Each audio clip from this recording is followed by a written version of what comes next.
Crucial चुनाव में जनता ने अपना मैंडेट दे दिया है।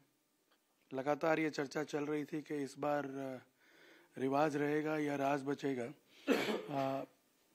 अब क्योंकि जनता अपना मैंडेट दे चुकी है, क्या सच में वो ट्रांसलेट हुआ है जिस प्रकार से पॉलिटिकल पार्टीज जो हैं, दोनों बड़ी पॉलिटिकल पार्टीज प्लान कर रही थी। हमारे साथ बात करने के लिए सीनियर केंद्रीय मंत्री गजेंद्र शेखावत जी हैं, जो जोधपुर के सांसद भी हैं। गजेंद्र जी, आपसे मैं सबसे पहले ये जानना चाहता हूँ कि जिस प्रकार से वोटिंग हुई है, पूरा कैंपेन जिस प्रकार से हो, आप काफ़ी एक्टिवली इन्वॉल्व भी रहे, आपका ओवरऑल असेसमेंट क्या आ रहा है, क्या फीडबैक मिल रहा है आपको? अब की बार न तो राज रहेगा और न रिवाज ही रहेगा। अच्छा। क्योंकि पिछले 5 साल में राजस्थान की जनता के हर वर्ग और संवर्ग ने जिस तरह से कष्ट, दुख, तकलीफ को सहा है और समाज के हर वर्ग संवर्ग के साथ जिस तरह का धोखा हुआ है, इस बार तो कांग्रेस पार्टी सत्ता से जा ही रही है, लेकिन जैसा माननीय प्रधानमंत्री जी ने कहा है कि अब दोबारा अशोक गहलोत सत्ता में नहीं आएंगे, तो ये जो रिवाज था कि आने वाले 5 साल बाद में फिर सरकारें बदलती थी, अब वो रिवाज भी नहीं रहने वाला है। राज बदलेगा और भारतीय जनता पार्टी अब आने वाले समय में बहुत लंबे समय तक राजस्थान में निरंतर, जिस तरह गुजरात में या मध्य प्रदेश में भारतीय जनता पार्टी की सरकार रही है, निरंतर भारतीय जनता पार्टी की सरकार राजस्थान में रहने वाली है। ऐसा ये जो कॉन्फिडेंस है आपका, क्या इसकी वजह ये है जिस प्रकार से हाई टर्नआउट हो रहा है, ये क्या बदलाव का संकेत दे रहा है? देखिए, हाई टर्नआउट अब आप आकलन कर सकते हैं उसके माध्यम से। मैं तो जब चुनाव शुरू हुआ था उससे भी पहले से, लगभग 1 साल पहले, जब भारतीय जनता पार्टी ने जनाक्रोश यात्राओं का क्रम प्रारंभ किया था और जो धरातल पर जाकर के 200 विधानसभाओं में जो स्पंदन दिखाई देता था, जनता के मन में जो क्रोध, आक्रोश दिखाई देता था,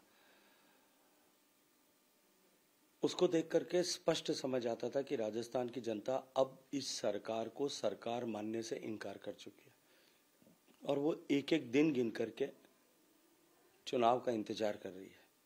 और चुनाव आने पर निश्चित ही राजस्थान की जनता अब की बार प्रतिक्रियात्मक वोट करेगी।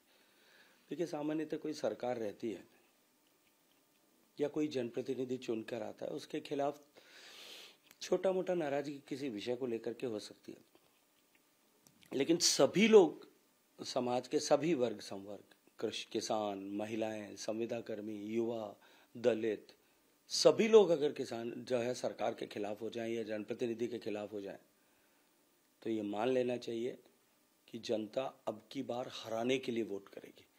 और राजस्थान में इस बार यही होने वाला है कि जनता भारतीय जनता पार्टी का सुराज लाने के साथ साथ में इस कांग्रेस के कुशासन को, कुराज को, इस भ्रष्टाचारी राज को समाप्त करने के लक्ष्य को, संकल्प को लेकर के मुखर होकर के वोट करेगी। और मैंने देखा भी चुनाव प्रचार के दौरान, जैसा आपने कहा,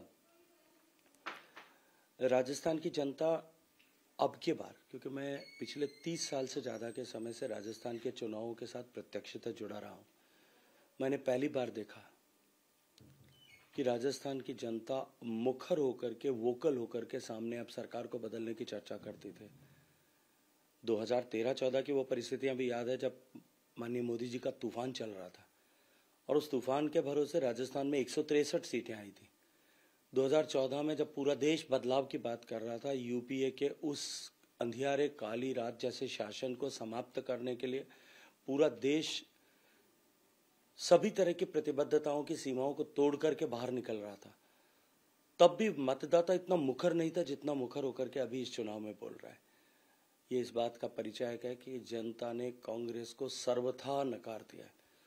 आप कह रहे हैं कि मतदाता मुखर है, लेकिन जो सिटिंग चीफ मिनिस्टर हैं अशोक गहलोत जी, उनका ये कहना है कि ये जो दिख रहा है टर्नआउट भी, या जिस प्रकार के फीडबैक मिल रहे हैं, ये एक अंडर करंट था। जो योजनाएं थी उनकी, जो बेनिफिशियरी स्कीम्स उन्होंने चलाई, या फिर उसके बाद उसे रीइंफोर्स करने के लिए जो गारंटीज उन्होंने रोल आउट की, उसका परिणाम है ये, और इसी वजह से इतना हाई टर्नआउट हो रहा है। ये पॉजिटिव वोट है, ये उनका। वैसे तो कोई भी सिटिंग चीफ मिनिस्टर हमेशा ही इस भाषा में बोलेगा, जब 2013 में भारतीय जनता पार्टी 163 सीटें लेकर के आई थी, उस समय भी माननीय अशोक गहलोत साहब चीफ मिनिस्टर थे, उस समय भी वो यही भाषा बोल रहे थे। इसलिए ऐसा भाषा बोलना स्वाभाविक है उनका।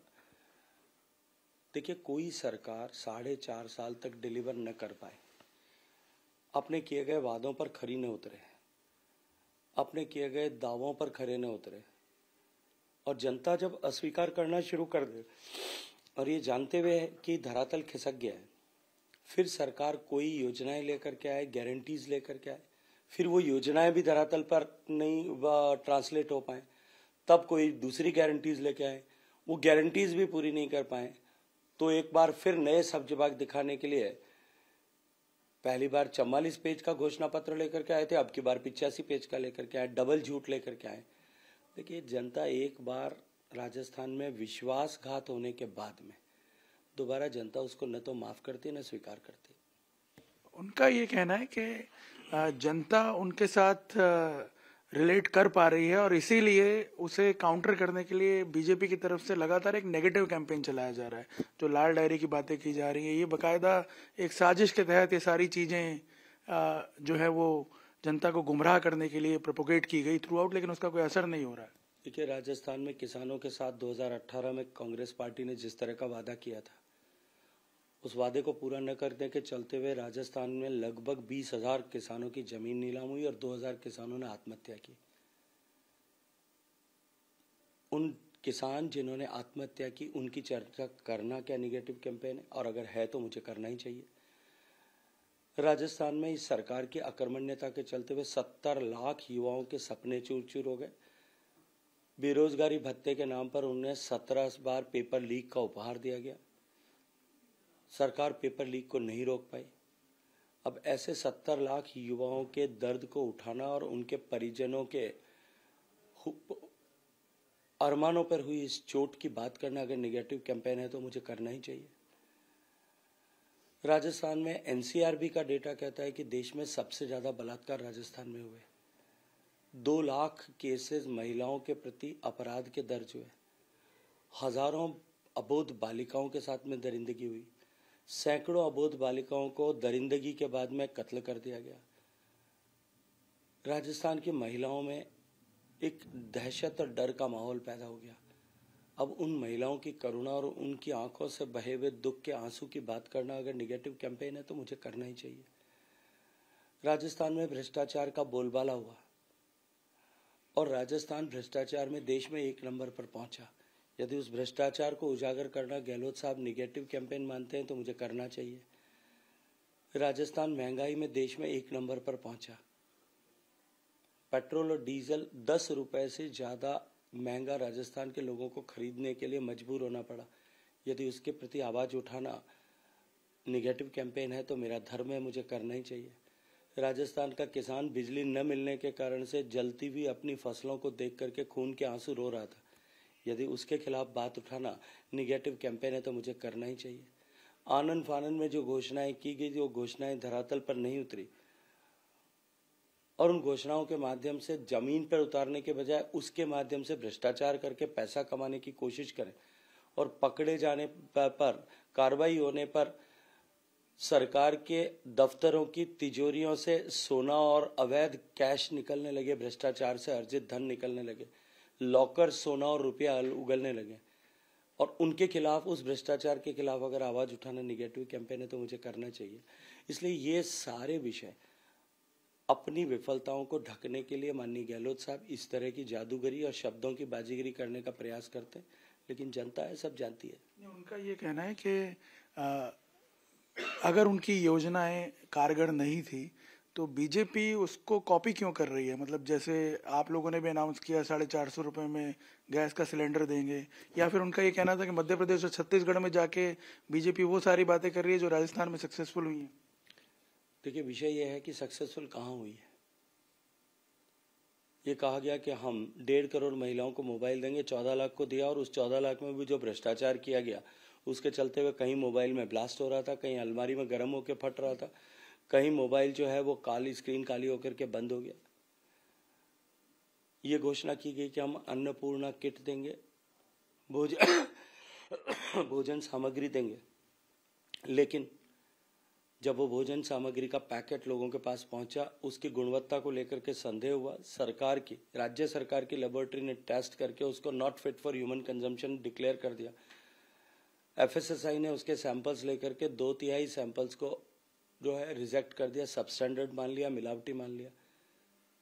तब लोगों के स्वास्थ्य के साथ में खिलवाड़ करने वाली सरकार की इन योजनाओं को क्या धरातल पर ट्रांसलेट हुआ, ऐसा माना जा सकता है? और अगर नहीं, तो जो सरकार माननीय मोदी जी की 80 करोड़ लोगों को राशन देती है, उस राशन को देने को हम आगे बात करते हैं तो वो क्या कॉपी पेस्ट होता है? ये देखिए, ये माननीय गहलोत साहब, फिर कहूंगा, अपनी विफलताओं को छुपाने के लिए इस तरह के शब्दों की बाजीगरी का प्रयास कर रहे हैं। जी, हम वापस से जरा वोटिंग पे एक बार आते हैं।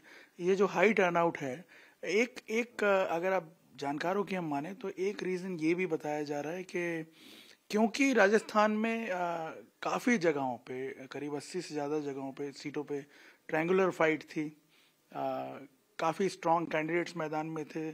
शायद ये भी एक रीजन हो सकता है, उनकी तरफ से जो जोर लगाए गए उसकी वजह से भी टर्नआउट ज्यादा हो। देखिए, कॉन्स्टिट्यूंसी वाइज डेटा आपके पास में एग्जामिन कर लीजिएगा, आपको अपने बात की हकीकत अभी समझ आ जाएगी। मैं फिर कहूंगा, राजस्थान की जनता अब के सत्ता परिवर्तन के लिए आक्रोशित होकर के स्वतः स्फूर्त प्रेरणा से वोट करने जा रही है, इसलिए वोट परसेंटेज बढ़ रहा है। और ये बढ़ा हुआ मतदान का प्रतिशत इस बात का परिचय है कि भारतीय जनता पार्टी प्रचंड बहुमत के साथ आ रही है और कांग्रेस जो है हमेशा हमेशा के लिए विरुखसत हो रही है। मैं ऐसा इसलिए भी पूछ रहा हूँ क्योंकि बीजेपी का हमने देखा, जब टिकट डिस्ट्रीब्यूशन हो उसके बाद काफी विरोध के स्वर उठे, कई बागी उम्मीदवार भी खड़े हुए। तो ऐसे में क्या पार्टी मैनेज कर पाई है अपने वोट बैंक को इंटैक्ट रखने में? देखिए, भारतीय जनता पार्टी का कार्यकर्ता या सदस्य वो किसी व्यक्ति के साथ में निष्ठा नहीं रखता, वो विचारधारा के साथ जुड़ता है। वो भारतीय जनता पार्टी के एक लक्ष्य जो भारतीय जनता पार्टी का है कि हम भारत को विकसित भारत बनाएंगे, भारत माता को विश्व गुरु बनाएंगे, इस संकल्प के साथ में जुड़ता है।